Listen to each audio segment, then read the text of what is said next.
Graça e paz da parte de nosso Senhor e Salvador Jesus Cristo, meus irmãos e minhas irmãs em Cristo Jesus.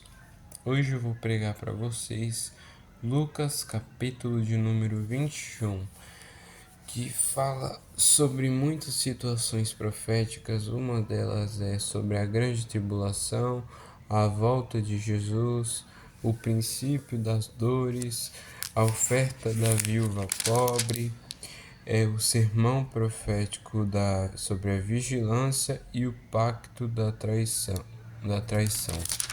Vamos aprender bastante hoje. Primeiramente, nós vamos começar orando, depois para a leitura do texto e a explicação do texto e a conclusão desse texto, para que nós venhamos compreender cada dia mais a palavra de Deus e conhecer a Cristo cada dia mais. Vamos lá. É Lucas, capítulo de número 21. Primeiro vamos orar.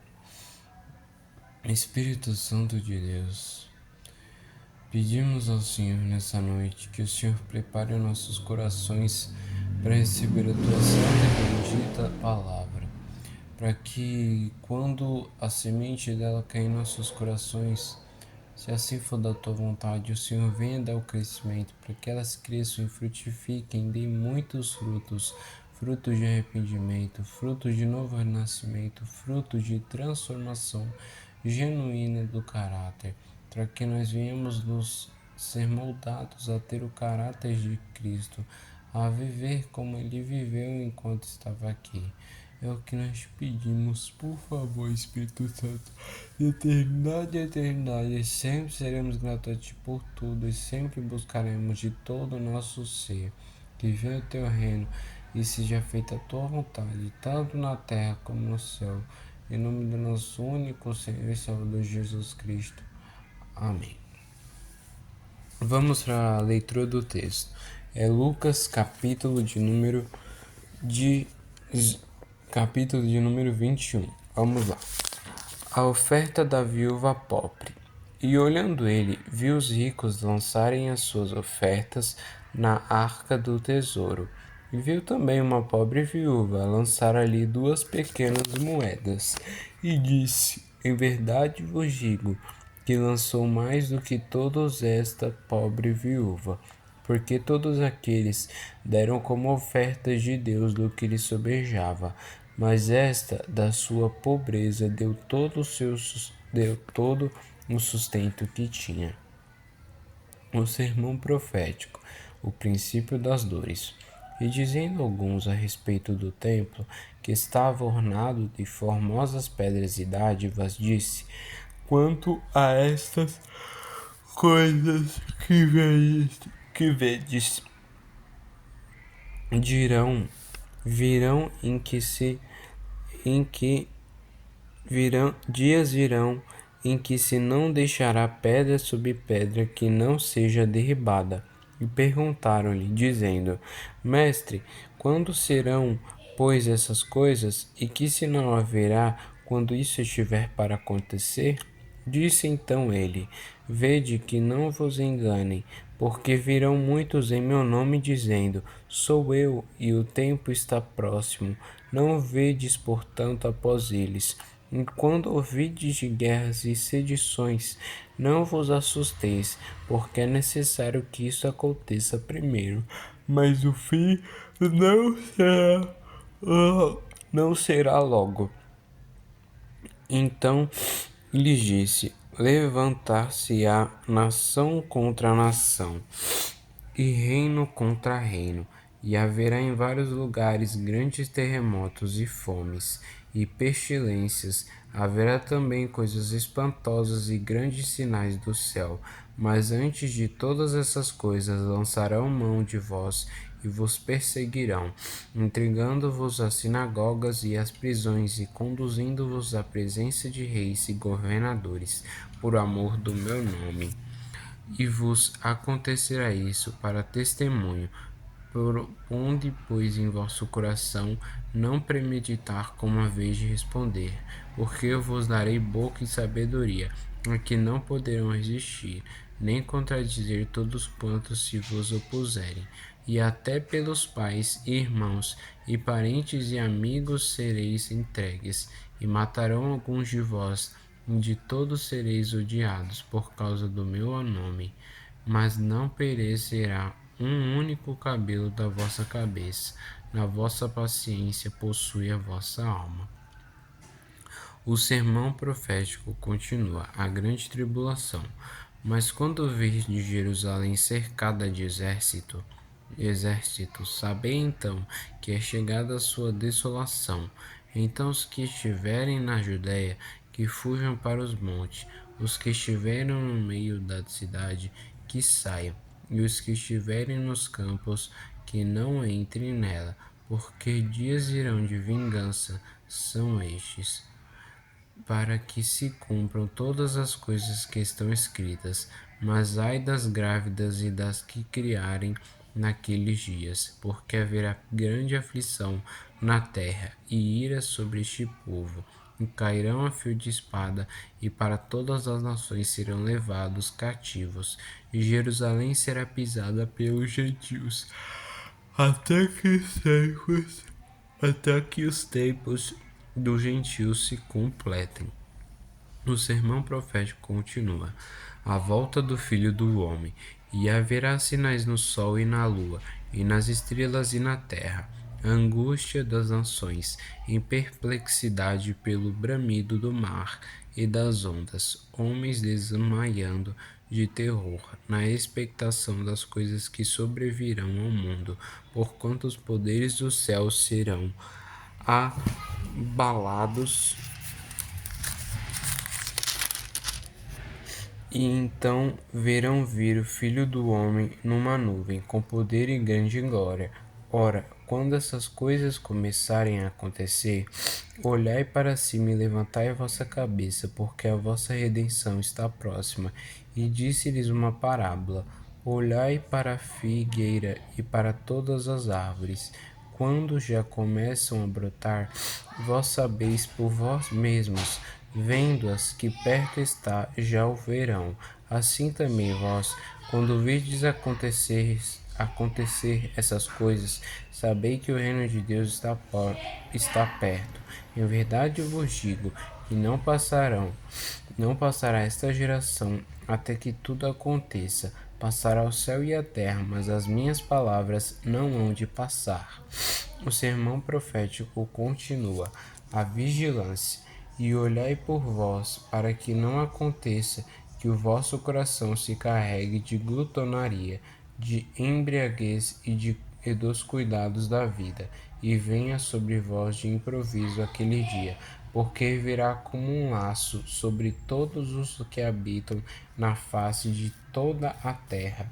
Vigiai, pois, em todo o tempo, orando para que sejais ávidos por dignos de evitar todas essas coisas que hão de acontecer e de estar em pé diante do Filho do Homem. O pacto da traição. E de dia ensinavam no templo, e à noite saindo, ficava num monte chamado das Oliveiras, e todo o povo ia ter com ele ao templo, de manhã cedo, para o ouvir. Nesse capítulo que nós acabamos de ler, Jesus ele acabou de falar do templo e agora ele começa a falar do fim. O mundo que as situações que Jesus está narrando aí, que haverá esses sinais, um mundo em pânico, as pessoas desesperadas quando esses sinais começarem a acontecer, mas também Jesus ele mostra o que a igreja deve fazer, que a igreja ela não deve estar em pânico ou desesperada, mas ela deve estar no propósito, na esperança de que esse dia é uma bênção, porque é o dia onde toda a criação será redimida, onde o Salvador vai reinar eternamente com todos aqueles que foram remidos e lavados pelo teu sangue. Enquanto Jesus não volta, nós precisamos andar com fé e orar para olhar para cima e viver orando. primeiro ponto que nós vamos explicar é o dar com fé. Deus, ele não conta moeda, ele conta coração. Estar pobre, esta pobre viúva, como diz no começo lá, ela deu mais do que todos, deu tudo o que possuía. O cenário é basicamente: os ricos ali, eles estavam dando o que sobrejava. A viúva, ela deu o que tinha. O princípio disso é que Deus, ele mede sacrifício, não valor, como diz em 2 Coríntios, capítulo 8, versículo 12. A aplicação é que antes de Jesus voltar, Deus está provando nosso coração. Você confia nele com seu tempo, talento e tesouro? Então, o que nós podemos aprender nisso? Esse primeiro ponto é que tudo que nós temos, nós devemos entender que provém do Senhor, que é do Senhor. Entende? A fidelidade no pouco é um treino para que nós podemos reinar no muito com Cristo.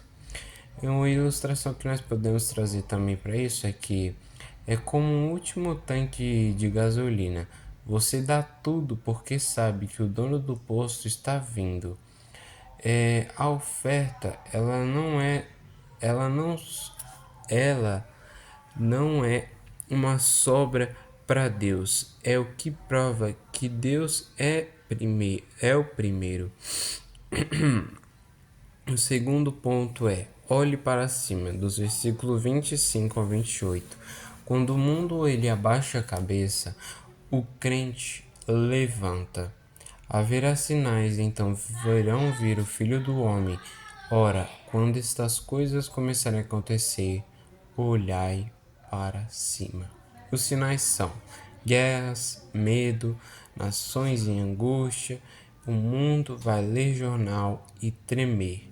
A ordem de Jesus é: levantai a cabeça, porque a vossa redenção se aproxima.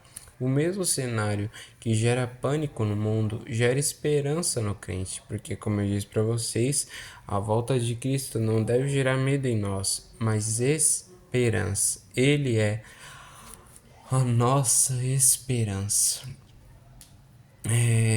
Que aplicação podemos trazer para essa primeira parte? É que nós devemos parar de rolar o feed com medo, começar a ler a Bíblia com fé.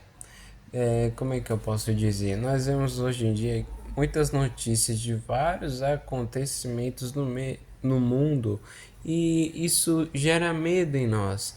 Mas quando vocês olham para a Bíblia, vocês leem o noticiário, veem os noticiários e ficam com medo. Mas se vocês pegarem a Bíblia de vocês, abrirem ela e começarem a ler, vocês não vão ter medo, mas esperança, porque vocês vão saber que o nosso amado voltará pela segunda vez para reinar com os remidos em Cristo. Então, leia a Bíblia, ela vai te dar esperança com certeza, com certeza. As notícias ruins, elas são um parto do reino.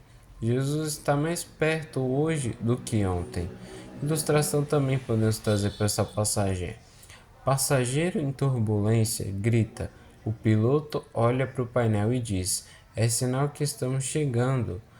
A frase que podemos usar é: quem conhece a profecia não vive em crise, vive em expectativa. O terceiro ponto é: viva orando, do versículo 34 ao 36. Coração leve e joelho no chão. Acautelai-vos, vigiai, pois, a todo tempo, orando. Jesus ele dá 3 alertas para não sermos pegos de surpresa. O primeiro alerta é: acautelai-vos, do versículo 34. O coração pesado com excessos e ansiedade te cega, limpa tua mente, meu irmão. Segundo alerta é: vigiai, do versículo 36. Tenha discernimento, nem tudo que brilha é de Deus, nem toda notícia é para te derrubar. Terceira alerta é: orando, do versículo 36. Essa é a arma. Orar é estar conectado. Quem ora não é surpreendido, porque o próprio Jesus disse: orai e vigiai para que não caímos em tentação. Então é bom sempre, todos os dias, assim como nós falamos com os nossos parentes, com aquelas pessoas do nosso convite todos os dias, nós devemos ter esse relacionamento com nosso Pai e falar com Ele todos os dias, porque quanto mais conhecemos a Cristo, quanto mais conhecemos a Ele, mais a nossa esperança cresce e sabemos que um dia Ele voltará para nos buscar. E enquanto esse dia não chegue, nós tenhamos comunhão com Ele através da oração, da leitura da Tua Palavra e do jejum. Que nós possamos viver a comunhão com Cristo enquanto Ele não volta, através da leitura da Tua Palavra e através da oração, porque Cristo morreu na cruz para que nós tivéssemos um relacionamento de volta com Deus Pai. Esses três alertas que Jesus dá para a gente é que, como diz no versículo, para que possais estar em pé na presença do Filho do Homem. O objetivo não é escapar do problema, é estar firme na frente de Jesus. A ilustração que podemos trazer é: soldado de guarda, ele não dorme, não bebe, não se distrai, ele vigia. O fim dos tempos não é para te paralisar, é para te colocar de joelhos. A conclusão e apelo que eu trago para vocês, meus irmãos, sobre esse capítulo que eu acabei de pregar para vocês, é que Jesus ele resumiu três coisas, três verbos no capítulo que nós acabamos de ler: dar, olhar e orar. O mundo vai acabar em barulho, mas você vai terminar em paz. A pergunta de hoje é: quando Jesus voltar, ele vai te achar dando, olhando para cima e orando? O apelo que agora eu quero trazer para finalizar é: feche os olhos e oremos assim. Senhor, me ensina a viver leve, alerta e conectado contigo. Eu quero estar em pé no dia da tua volta. Eu espero que vocês tenham compreendido essa pregação, meus amados irmãos, que fala sobre vigilância para nós orarmos e para nós sermos como a viúva, que nós demos tudo que nós temos a Cristo, porque nós bem sabemos que tudo que nós temos é Ele que dá. E sobre todos esses princípios de dores de parto que Jesus mostrou, do início do fim, Ele não mostrou isso para botar medo em nós, mas como uma forma de alerta para que nós tenhamos e estejamos sempre em comunhão com Ele, todos os dias de nossa vida.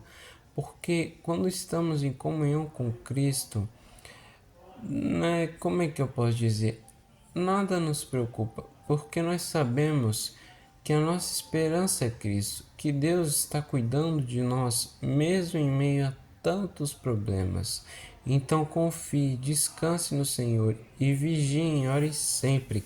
E lembrem-se, olhem para o alto, porque é de lá que virá a nossa esperança. Que a graça e a paz de nosso amado Senhor Jesus Cristo seja com vocês, meus irmãos e minhas irmãs em Cristo, e vigiai e orai e olhe por alto. E lembrem-se, a nossa esperança é Cristo Jesus.